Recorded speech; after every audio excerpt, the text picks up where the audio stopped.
السلام علیکم ناظرین، فارمر پرائم منسٹر ہیں خاقان عباسی صاحب ان کے ساتھ موجود ہیں. بہت بہت شکریہ.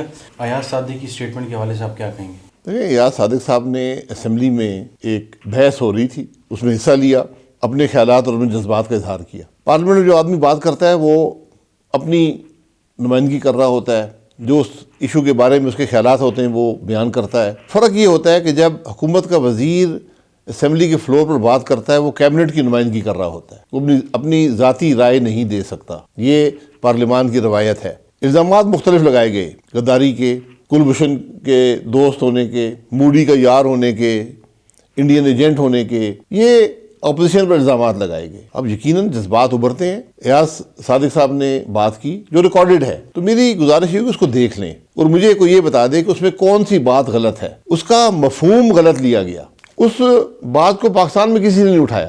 اس بات کو بدقسمتی سے اگلے دن انڈیا نے اپنے مقاصد کے لیے استعمال کیا. اب ہم نے بھی بغیر سوچے سمجھے جو انڈین جو غلط مطلب نکال رہے تھے معاملے سے، اس کو بیان کرنا شروع کر دیا، طرح طرح کے الزامات لگنے شروع ہو گئے.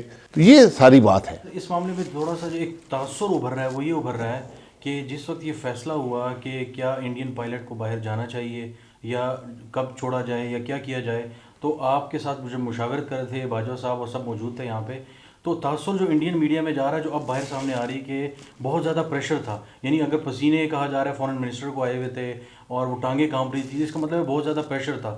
تو سم ہاؤ اوور شیڈو ہو جاتی ہے. بظاہر کہا یہ جا رہا ہے جو وکٹری تھی بالا کوٹ کی اور ان کے پائلٹ کو پکڑا گیا اور ان کے جو جہاز وغیرہ وہ سارا معاملہ نہیں، وہ ایاز صادق صاحب کے بیان سے نہیں ہوتی. جہاز تو گرا لیا گیا تھا. جو ایاز صادق صاحب نے ذکر کیا ہے وہ انہوں نے اس میٹنگ کا ذکر نہیں کیا. اس میٹنگ میں جب ہم انتظار کر رہے تھے وزیر اعظم صاحب کے آنے کا، ایک نجی گفتگو جو ان کی اور فارن منسٹر کی ہوئی اس کا ذکر کیا ہے. اور جو انہوں نے کیفیت کا ذکر کیا فارن منسٹر صاحب کے حالات کا، وہ انہوں نے ذکر کیا جو انہوں نے دیکھا، کیونکہ یہی اسی قسم کے الزامات جو ہیں وہ فارن منسٹر صاحب لگا چکے تھے. انہوں نے اس کا ایک سیاسی جواب دیا. پارلیمان کا حصہ ہوتا ہے. اب اس کو ایک بڑے غلط پیرائے میں لیا گیا ہے. اور یہ مجھے اب یاد نہیں ہے ایگزیکٹلی، لیکن جو مجھے یاد آتا ہے اور میں اس کو کنفرم بھی کروں گا، اس میٹنگ میں ابھی نندن یا انڈین پائلٹ کی کوئی بات نہیں ہوئی، کوئی ذکر نہیں ہوا اس میٹنگ کے اندر. یہ نجی گفتگو تھی ایاز صادق صاحب کی اور فارن منسٹر کی. کیا آپ سمجھتے ہیں کہ اس طرح کی میٹنگز کے بارے میں، چاہے وہ نجی گفتگو کیوں نہ تھی،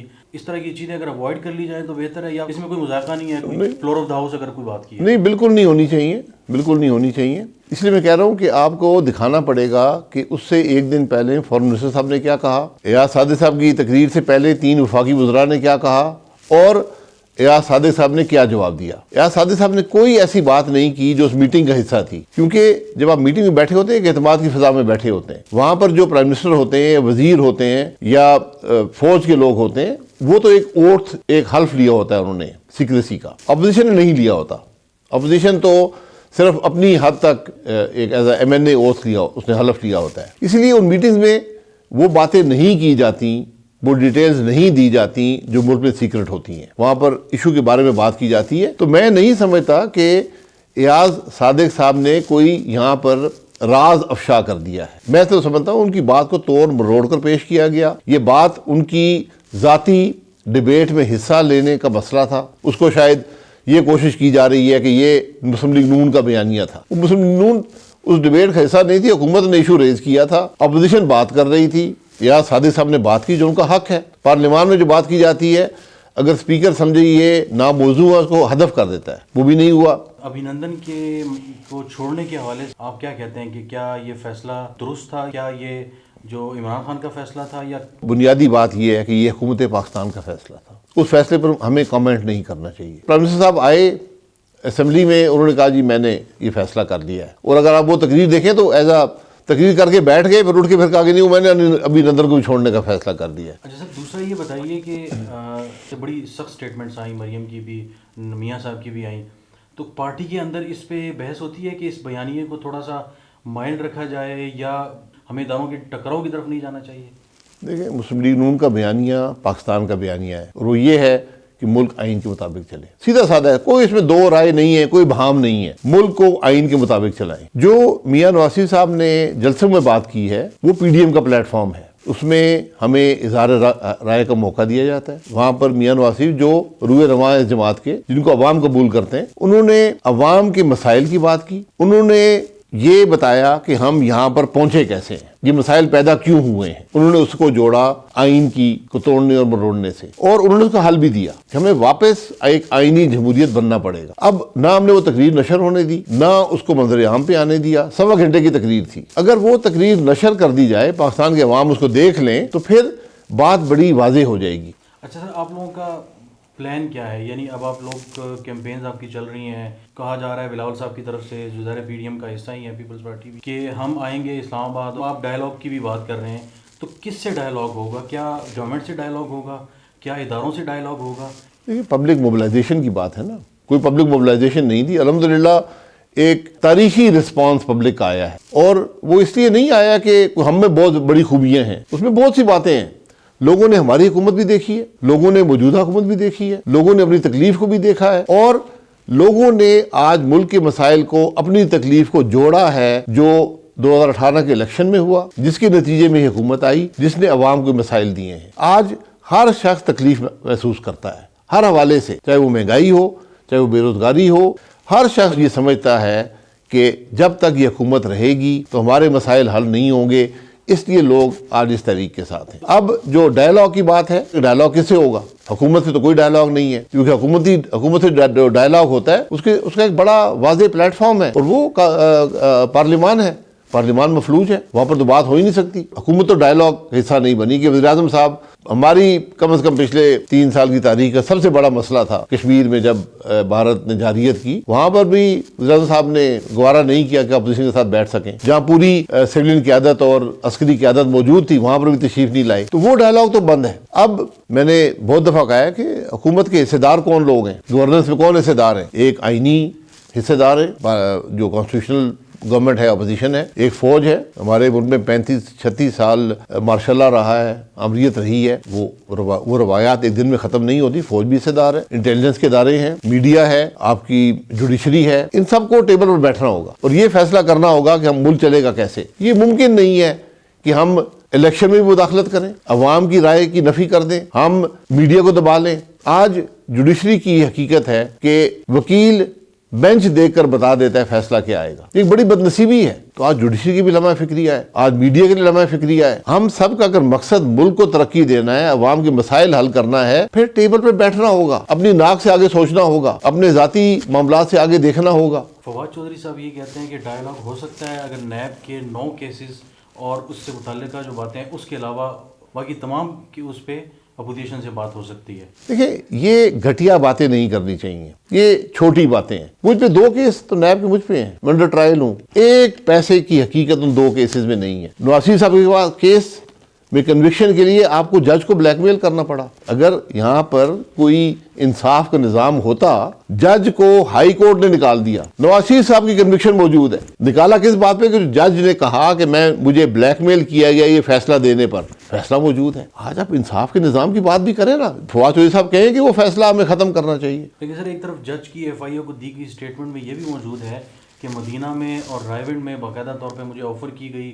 مجھے ان 2 بھائیوں میں سے ایک بھائی نے جو نواز شریف کے بیٹے ہیں، انہوں نے یہ کہا کہ جی آپ یہ جو ہے نا اس طرح معاملات کر لیں. تو یہ وہ کیس درج کر دیں نا، وہ کیس درج کر دیں. جس نے جج کو بلیک میل کیا اس کا بھی نام سامنے لکھ دیں، اس کو بھی کیس درج کر دیں. یہ باتیں ذرا پھیل جاتی ہیں. اب نیب کے کون سے کیس ہیں بتا دیں، کس پہ ہے وہ کیس؟ وہ احسن اقبال کا کیس ہے. اگر احسن اقبال پہ اسپورٹ سٹی بنانے کا کیس بن سکتا ہے تو پھر یہ کرتارپور بنانے والے تو زندگی بھر جیل سے باہر نہیں نکلیں گے. میں پھر یہ کہوں ذرا تھوڑا ناک سے آگے سوچنا ہوگا. 2.5 سال ہو گئے، ایک کیس بن پایا اپوزیشن پہ کرپشن کا؟ ایک کیس. میں آپ کو 2 بڑے کیس آج اس حکومت کے بتا دیتا ہوں. چینی کا کیس، گندم کا کیس. کون ذمہ دار ہے؟ یہ کرپشن ہے یا مس مینجمنٹ؟ یہ کرپشن ہے. 40% چینی کے مالک کیبنٹ کی ٹیبل پر بیٹھے ہیں جہاں فیصلہ ہو رہا ہے. وہ جانتے ہیں کہ جب آپ ایکسپورٹ کی اجازت دیں گے اسی دن قیمت بڑھ جائے گی اور وہ فائدہ سیدھا ان کی جیب میں جائے گا. 250-300 ارب روپے پاکستان کے عوام کی جیب سے چینی کے لیے اضافی جا چکے ہیں.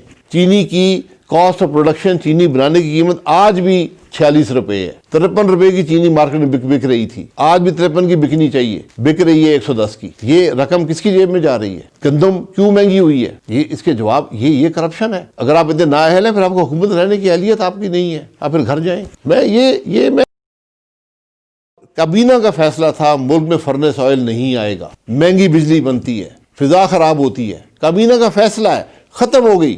دنیا کا second largest consumer of furnace oil Pakistan تھا, 0 پہ چلا گیا امپورٹ. آج پھر 40% کے ایفیشنسی کے فرنس آئل کے پلانٹ چل رہے ہیں اور 62% کے LNG کے پلانٹ بند ہیں. یہ ایک سوچے سمجھے طریقے سے پالیسی کو مینیپولیٹ کر کے کرپشن کی جا رہی ہے. یہ انپریسیڈنٹڈ ہے پاکستان میں. اچھا سر, واپس اس سوال کی طرف میں آؤں گا کہ اگر جب آپ نے ان اداروں کا بھی نام لیا, فوج کا بھی نام لیا کہ جو ڈائلاگ آپ کہتے ہیں کہ بیٹھنا چاہیے, تو آپ نہیں سمجھتے کہ فوج پہ ہی جتنی تنقید ہو رہی ہے تو فوج کو نکال کے خود سیاستدان بیٹھ کے اور یہ جو مسئلے کا حل نکالیں؟ میں آنکھیں بند کروں تو حقیقت تو نہیں تبدیل ہوگی. آج آپ نے کہا کہ ملک میں ایک ہائیبریڈ نظام ہے, فوج اس کی میں حصہ ہے. میں اگر کہوں جی وہ حصہ ہی نہیں, آج ہے, یہ حقیقت ہے. فوج بھی ہے, انٹیلیجنس کے ادارے بھی ہیں, جوڈیشری بھی ہے, سب حصے دار ہیں, نیب بھی ہے, میڈیا بھی ہے. میں جب فیصلہ کرتا ہوں, میں وزیر اعظم ہوں, وزیر ہوں, میں یہ سب چیزیں سامنے رکھ کے کرتا ہوں. اب وہ آئین میں تو نہیں لکھا ہوا لیکن ہوتا ہے. تو جو لوگ بھی حصے دار ہیں اقتدار میں, اگر نہیں ہے تو باہر نکل جائیں کہ ہم نہیں, ہمارا کوئی تعلق نہیں ہے.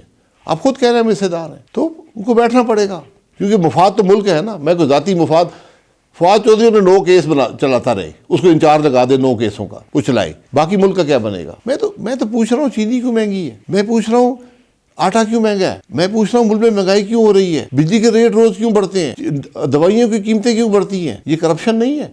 ہم نے 5 سال جو دوائیوں کے ریٹ بڑھے ہیں سب کے سامنے ہیں. لوگ آگے اربوں روپے کی بات کرتے تھے دوائیوں کے ریٹ بڑھا دیں, نہیں بڑھے.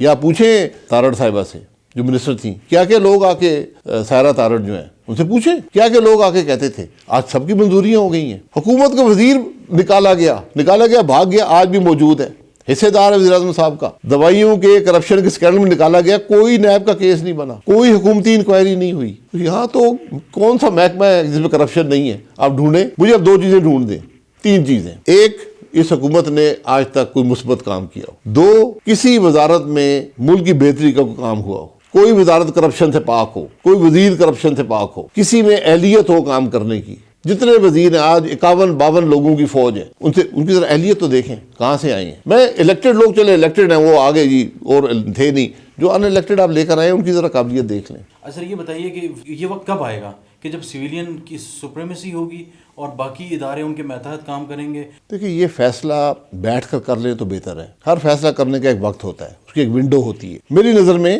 وہ معاملہ سکویز ہوتے جا رہا ہے کیونکہ لوگ مشکل میں ہیں. اس سے پہلے لوگ سڑک پہ آ گئے از خود تنگ آ کر, وہ نہیں دیکھیں گے کون سا سویلین ہے کون سا فوجی ہے, وہ سب کو ذمہ دار سمجھتے ہیں, سب کو بھگتنا پڑے گا. اس سے پہلے ری ڈیفائن کر رہے اس ریلیشن شپ کو. ریلیشن شپ آئین کے مطابق ہونی چاہیے. آئین سے باہر آپ جائیں گے آپ کی مشکلات آئیں گی. وہ تو سر کلیریفائڈ ہے, ہر چیز آئین میں کہہ رہا ہوں آئین جی, تو پھر اس کے مطابق چلانے. اگر آپ سمجھتے ہیں کہ آئین میں خرابیاں ہیں, آئین میں غلطیاں ہیں, ہم نے تجربہ کیا ہے 73 سال, تبدیلی کرنی ہے, آئین کو تبدیل کر لیں. یہ بھی عین ممکن ہے. اگر آپ سمجھتے ہیں کہ فوج کو اور آئینی اسپیس چاہیے, وہ بل لے کر آ جائیں, بتائیں کہ ہمیں یہ آئینی اسپیس چاہیے, لے لیں. اس پہ بحث ہوگی, وہ طے ہو جائے گا. معاملات ٹیبل پر طے کریں, اس کے بعد جس کی ذمہ داری ہو اس کے اختیار بھی ہوں. یہ ممکن نہیں ہے کہ ذمہ داری میری اور اختیارات آپ کے پاس ہوں. یہ کیسے ہوگا؟ ملک کیسے چلے گا؟ ہم نے یہ سب تجربے کر لیے. 73 سال میں دنیا کا کون سا ماڈل ہے جس کا تجربہ ہم نے پاکستان میں نہیں کیا؟